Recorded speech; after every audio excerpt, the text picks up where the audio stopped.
Tu sais dessiner des rectangles? Eh bien, tu vas te régaler parce que dans ce dessin, il n'y a que ça, des rectangles. Regarde.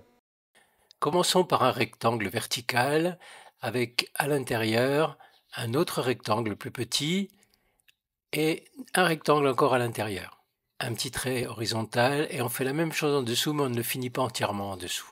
Un peu en décalé, un autre rectangle vertical plus étroit et un trait un petit peu décalé sur le haut et là on va refaire encore un petit rectangle et encore un petit rectangle dans le rectangle. Là, il y aura un petit bosquet, donc on fait un petit pointillé, et là, je refais un rectangle et un autre rectangle à côté. Ici, un petit rectangle tout plat allongé, et au-dessus, un rectangle normal, un autre rectangle tout plat, et là au-dessus, allez, un petit piège, il y a un rectangle mais avec un arrondi. Et là, sur le côté, ah, là, ça se complique, on fait un triangle avec un double trait, oui, c'est un toit. Et là au-dessus, on revient au rectangle. Allez, un rectangle, d'autres un peu en perspective, ce sont les vitres. Et au-dessus, il y a un petit bitonio comme ça.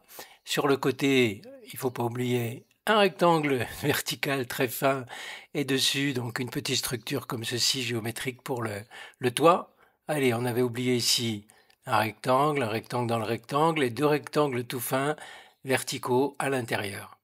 Là, un rectangle, un arrondi au-dessus pour la cheminée. Et voilà, il ne nous reste plus maintenant qu'à reprendre tout ça au feutre tranquillement en ajoutant quelques détails de l'ombre, les planches verticales par endroits sous le toit, horizontales ailleurs, de l'ombre dans les fenêtres.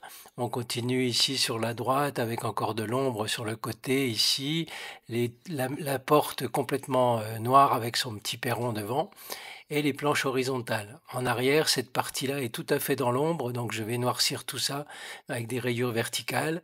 Je continue sur la structure du haut avec deux petites fenêtres étroites et puis encore des petits traits pour matérialiser la structure de cette partie. Au-dessus, les vitres dont une est cassée, le petit bitonnier au-dessus et on termine en bas avec de la végétation, des petits traits serrés pour l'ombre. Et voilà comment dessiner un phare avec quasiment que des rectangles.